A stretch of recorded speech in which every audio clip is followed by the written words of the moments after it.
Assalamualaikum warahmatullahi wabarakatuh. Ya, kita akan membahas tentang sistem pertahanan tubuh manusia.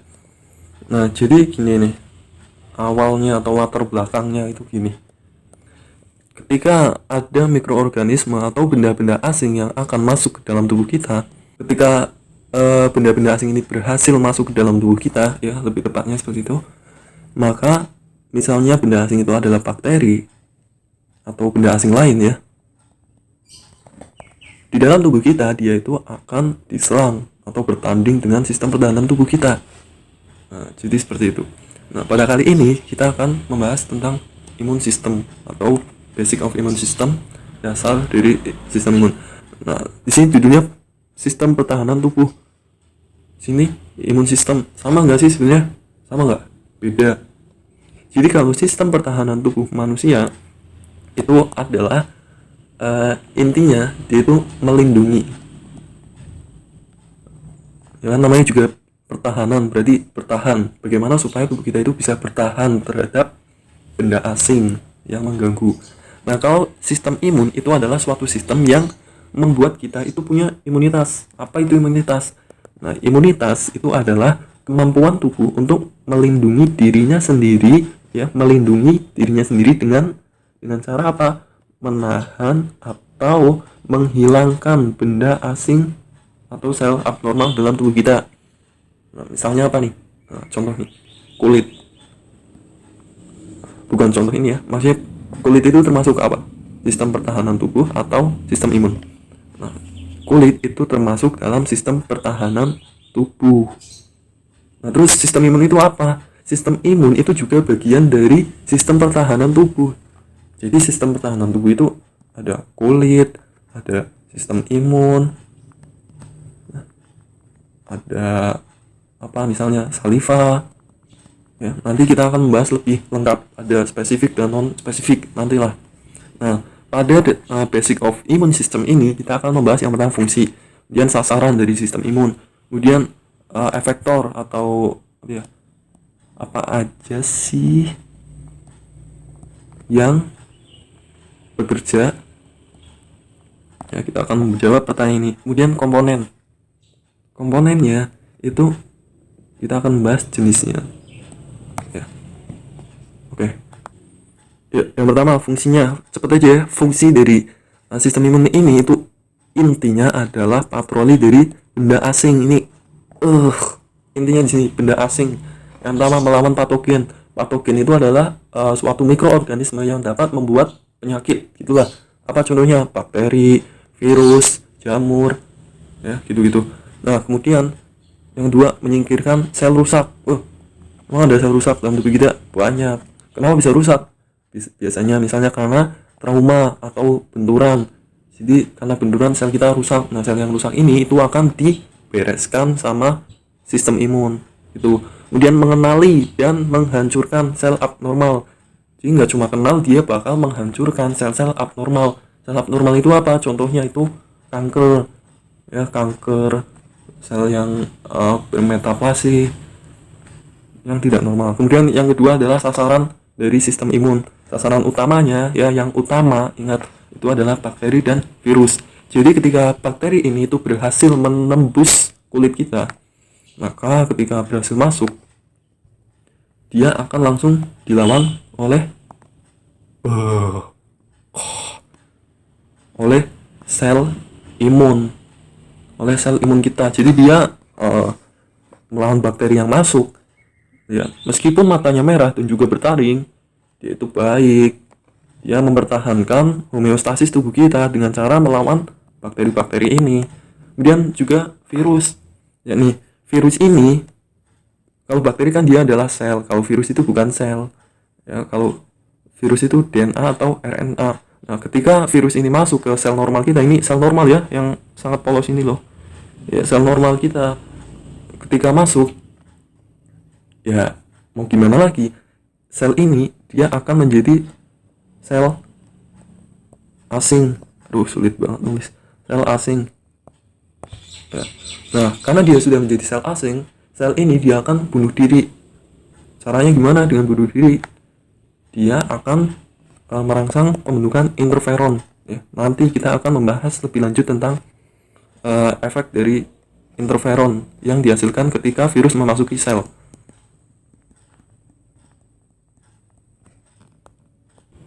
Kemudian kita akan bahas tentang efektor. Jadi kita akan bahas apa aja yang bekerja. Nah, kerja utama dari sistem imun itu ada pada leukosit atau sel darah putih. Nah, biar lebih paham, silahkan kalian lihat video yang berkaitan dengan hemopoiesis atau pembentukan sel darah. Nah, sel darah putih ini yang pertama ada neutrofil, yaitu fungsinya sebagai spesialis. Udah spesialis fagositik. FG. Itulah ya. Enggak bercanda. Ya, kemudian eosinofil, yaitu fungsinya untuk penghancur parasit. Jadi kalau udah parasit kayak cacing misalnya, eosinofil yang akan berperan. Dan dia juga berperan dalam reaksi alergi. Kemudian kalau basofil, dia mengeluarkan histamin dan juga berperan dalam reaksi alergi. Karena histamin ini juga yang berperan justru ya pada reaksi alergi. Jadi kedua ini eosinofil dan basofil dia untuk alergi. Tapi kalau yang eosinofil itu bisa untuk parasit. Nah, kemudian monosit atau makrofag, dia spesialis lagi nih, spesialis fagositik di jaringan. Jadi dua ini ya, dia spesialis fagositik gitu. Monosit atau makrofag maksudnya gimana nih?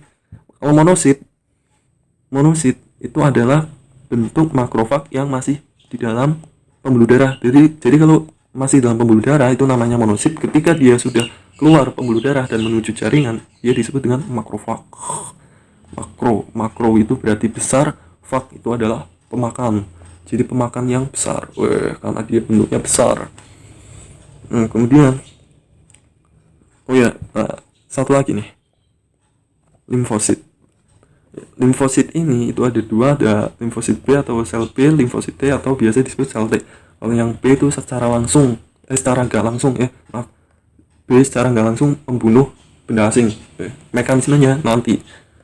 Sel T secara langsung, jadi dia kalau ada bakteri langsung sejar mati. Nah kemudian satu lagi yang khas. Jadi neutrofil ini yaitu adalah garda utama, istilahnya kita garda utama dalam perang.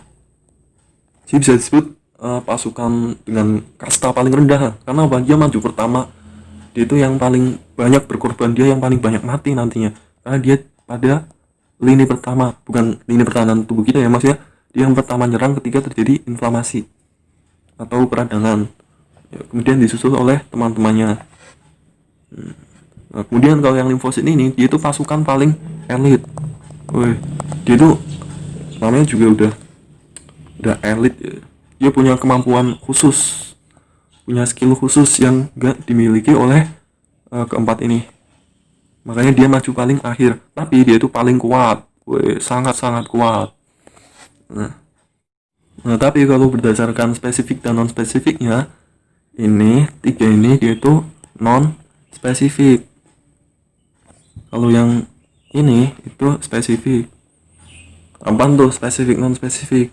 Oke, kita akan membahasnya nanti di komponen sistem imun. Nanti sabar, satu lagi nih, ada jaringan limfoid. Apaan sih jaringan limfoid ini? Jaringan limfoid itu gampangnya adalah tempat dari semua sel imun ini, dia tempatnya ada di jaringan limfoid, markasnya. Itu markasnya. Nah, jaringan limfoid ini fungsinya untuk memproduksi, menyimpan atau memproses limfosit. Itulah ya. Nah, apa aja? Jadi organ limfoid ini itu dibagi dua, ada primer dan sekunder. Kalau yang primer itu tempat diferensiasi, proliferasi, pematangan sel B dan sel T. Kalau yang sekunder sama diferensiasi, proliferasi. Nah, bedanya ini aja ya yang kita sorot.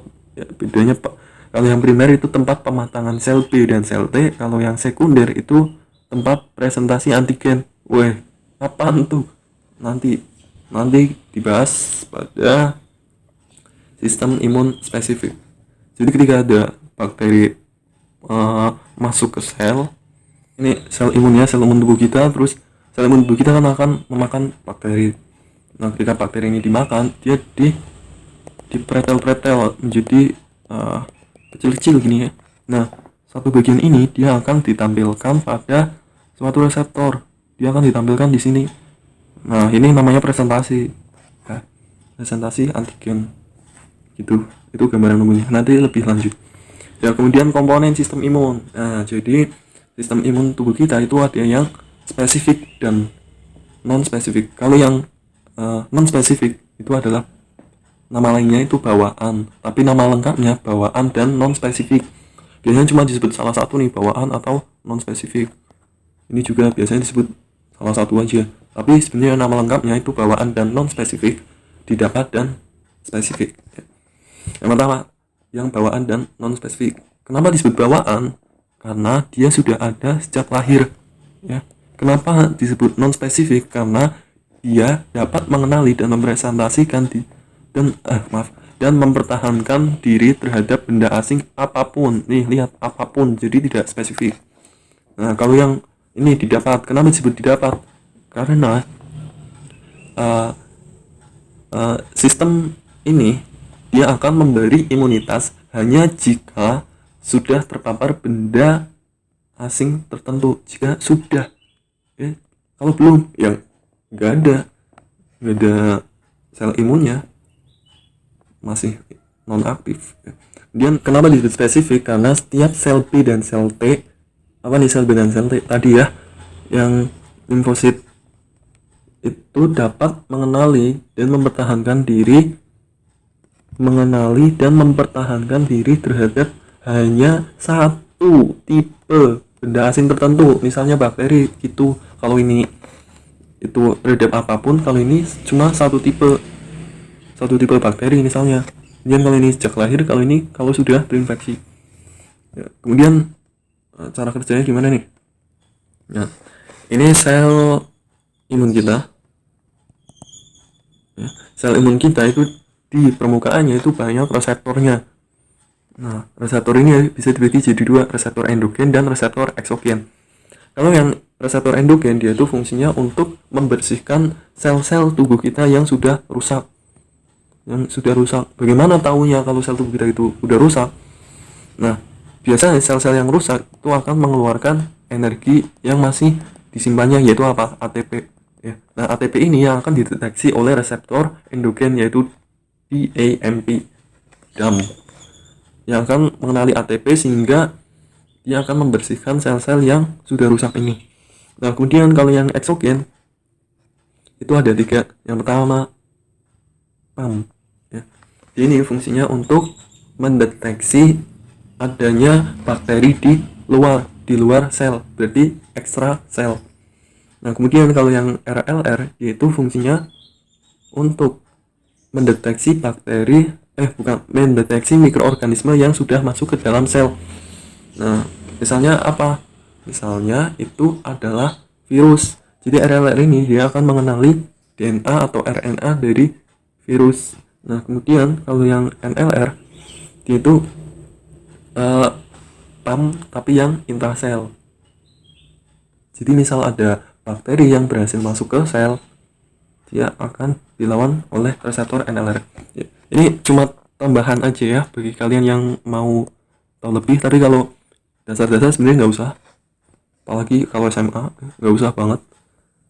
Kemudian ya ini bedanya lagi, kalau yang bawaan dan non spesifik itu tidak menghasilkan sel memori, sedangkan kalau yang spesifik itu menghasilkan memori. Jadi kalau dia pernah terinfeksi satu kali, maka dia akan ingat selamanya. Wih, lebay ya. Selamanya maksudnya karena dia itu membentuk sel memori. Oh iya, ini belum dijelasin ya. Oke, jadi kalau yang ini, ketika patogen itu masuk ke dalam tubuh kita, dari sekian juta banyaknya sel spesifik, cuma satu yang akan bereaksi terhadap patogen tertentu, misalnya patogen X. Jadi kalau misalkan ini Juliet, dari jutaan orang hanya akan ada satu Romeo. Nah, akhirnya mereka ini akan bertemu dan hanya Romeo lah yang berhak memiliki Juliet. Ya. Tapi dalam hal ini dia akan membunuh. Ya. Nah, si Romeo ini, ya, biar gampang panggil aja Romeo. Dia kan cuma satu awalnya. Nah, ketika sudah terpapar atau ketemu dengan jodohnya, dia akan berproliferasi atau berubah jadi banyak. Wih, karena kan Julietnya juga nggak cuma satu kan, ketahuannya aja satu, tapi sebenarnya temennya kan banyak. Nah, jadi juga Julietnya Romeo-nya tambah banyak. Nah kemudian ini tadi, nah Romeo yang banyak ini dia juga akan menghasilkan sel ingatan atau sel memori. Jadi ketika si Juliet ini datang kembali, wah dia udah siap, nggak perlu kenalan lagi, langsung hajar ya. Beda kalau ini enggak. Kalau ini responnya berapa kali pun, udah berapa kali datang, misalnya 100 kali ya responnya sama itu aja. Tapi kalau ini, kalau misal 1 kali beda dengan 2 kali, responnya makin meningkat. Beda dengan 3 kali makin meningkat lagi, 4 kali lebih ya, tambah cinta dia. Saya mau dibunuh sebenarnya. Nah sistem imun ini ya, ini dia, ini saya ambil bukan dari buku ya, tapi dari PPT dosen-dosen lain.